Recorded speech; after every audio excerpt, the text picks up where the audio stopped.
気配が変わった。前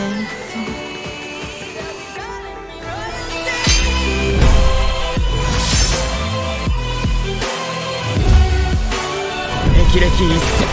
so well आपने पिछले वाला एपिसोड देखा होगा तो आपको याद होगा। मुझे लगता है कि आपको पकौड़ी पसंद नहीं है, इसलिए शायद आपको भूख लगी होगी। और रोंग रुइकिंग कहता है कि मुझे इस तरह की बर्बाद चीजें खाना पसंद नहीं है। और रोंग रुइकिंग बताता है कि जब मैं छोटा था तब पकौड़ी खाने का त्योहार आता था, तब मेरी माँ उसमें कैंडी लपेटती थी। यदि आप उसमें कैंडी खाने का प्रबंध करते हैं तो आपको अच्छी किस्मत मिलेगी। और रुइकिंग कहता है कि तो मैं ये सब खाना चाहता हूँ, तब मैं खाऊंगा। तो चलिए यहाँ से हम एपिसोड को कंटिन्यू करते हैं। और तभी जीव सोचती है कि क्या वह अपनी माँ को याद कर रहा है। अगली बार जब भी मैं पकौड़ी पकाऊंगी तब मैं कैंडी लपेटने की कोशिश जरूर करूंगी। और उसे जीवी कहती है कि क्या आप खाना चाहते हैं? नहीं तो मैं आपके लिए खा रही हूँ। और फिर जीवी जैसे उसको लेने लगती है तभी रोंग रुइकिंग कहते हैं कि आपने इसे मेरे लिए खरीदा है तो आप इसे वापस कैसे ले सकते हैं। उसको लेने के चक्कर में जीवी को लग जाती है और जीवी कहती है कि उफ। और फिर जीवी उन्हें कहती है कि आपने अचानक मुझे चमका क्यों दिया। जैसे ही जीवी उसको बोलती है वह उसको किस करने लग जाता है। और रोंग रुइकिंग कहता है उसे कि बस इसके लिए। और उसे जीवी कहती है कि क्या तुम अचानक से पागल तो नहीं हो गए हो। और रुइकिंग कहता है कि घर चलने से पहले हम एक जगह पर चलते हैं। तो अगले सीन में वह जगह दिखाई जाती है, वहाँ पर एक लड़की चलकर आ रही होती है और वह कहता है कि बहुत खूब। जीवी रुइकिंग को कहती है कि आज रात इतने सारे सितारे हैं। और रुइकिंग कहता है कि सर्द ऋतु सितारों को देखने का सबसे अच्छा समय है,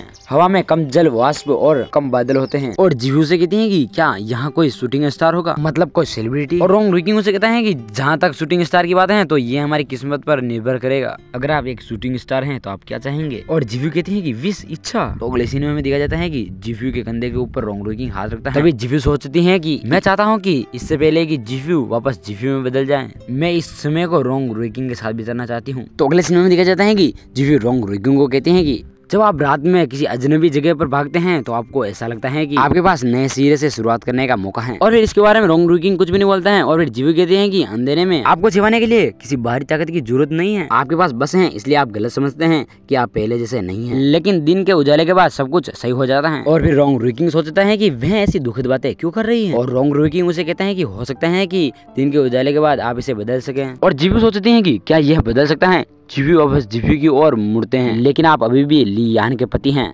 जब तक कि। और फिर जीवी सिर उठाकर कहते हैं कि रोंग रुइकिंग इस दौरान आप जो मेरे ऊपर दया ईर्ष्या बता रहे हैं वो मत बताओ, ये सिर्फ दिखावा है। और जीवी रोंग रुइकिंग से पूछते हैं कि क्या आप मुझे पसंद करते हो। और रोंग रुइकिंग इसके बारे में कुछ भी नहीं बोलता है और मुंह फाड़ते ही रह जाता है। और सोचता है कि बेशक मैं तुम्हें पसंद करता हूँ, तुम्हारे अलावा मेरा कोई नहीं था जिसकी मैं इतनी परवाह करता हूँ, लेकिन मैंने कभी किसी के भी सामने कबूल नहीं किया। मैं इसे अभी और यही नहीं कहना चाहता, शायद आप और अधिक प्रयास कर सकते हैं। और फिर जीवी जाते हुए कहती हैं कि नहीं, ये बहुत ही अच्छा है, किसी को किसी के प्रति जवाबदेह नहीं होना चाहिए। कोई नहीं बता सकता कि भविष्य में क्या होगा। अगर हम दोनों उन लोगों से मिले हैं जिन्हें हम पसंद करते हैं तो फिर चलो अच्छे तरीके से ब्रेकअप करते हैं, घर जाओ। तो अगले सीन में दिखा जाता है कि वे दोनों घर पर आ जाते हैं और तेज से चलकर रुइकिंग ऊपर के कमरे की ओर जाता है। और तभी उसकी नौकरानी कहती है कि रोंग रुइकिंग। और नौकरानी कहती है कि युवा मास्टर के साथ क्या हुआ। और फिर जीवी उन्हें बताते हैं कि मुझे लगता है कि वह अपने व्यक्तित्व से पागल हैं। और फिर नौकरानी उसके बारे में बताती है और कहती है कि अफसोस, क्योंकि युवा मास्टर एक बच्चा था, उसने कभी दूसरों के साथ बहस नहीं की। यह अधिक है कि वह सोचता है कि उसने अच्छा नहीं किया, इसलिए वह खुद से नाराज है। अगर मैडम जिंदा होती तो वह उसको दिलासा देती, लेकिन अब यह सुनकर जीवी कुछ भी नहीं बोल पाती है। और जीवी आंटी कुई को कहती है कि आंटी कुई, क्या हमारे पास अभी भी कोई मिडनाइट स्नैक्स हैं।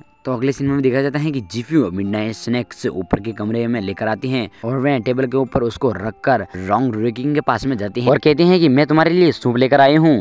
तभी रोंग रुइकिंग कहता है कि क्या। और जीवी रोंग रुइकिंग के पास में जाकर उसके गाल पर एक किस देती हैं और कहती हैं कि मेरे छोटे दोस्त रोंग रुइकिंग, क्या आपने अपनी भावनाओं के साथ एक दृश्य बनाना समाप्त कर दिया है। और रोंग रुइकिंग उसे कहता है कि हाँ। और जीवी हंसते हुए कहती है कि बहुत खूब। और रोंग रुइकिंग कहता है कि क्या। और रोंग रुइकिंग को जीवी कहते हैं कि आप इतने प्यारे क्यों हो। अगर आप खुद पर गुस्सा है तो ठीक है, लेकिन आपकी मुस्कान बहुत ही प्यारी है। और फिर जीवी रोंग रुइकिंग के गालों को दोनों हाथों से पकड़ती हैं और फिर उसको सहलाकर छोड़ देती हैं। तो अगले सीन में देखा जाता है कि रोंग रुइकिंग उसको दीवार के पास में ले जाता है और कहता है क्या ये सब आपकी वजह से नहीं है, तुमने अपने आप के साथ क्या किया। और रोंग रुइकिंग खासते हुए कहता है कि ठीक है, कल एक प्रोग्राम है, वहाँ पर भी चलना है, इसलिए हम अभी सो जाते हैं। और फिर जीवी कहते हैं कि ठीक है। तो बस आज का एपिसोड यहीं पर खत्म करते हैं और मिलते हैं इसके नेक्स्ट एपिसोड में। तब तक चैनल पर नए हो तो प्लीज़ चैनल को सब्सक्राइब कर लेना और बेल आइकन को ऑल पर सेट कर लेना। और जिसने चैनल को पहले से सब्सक्राइब कर रखा है उनको बहुत बहुत शुक्रिया। वीडियो कैसा लगा है कमेंट पर जरूर बताना और लाइक शेयर जरूर कर देना।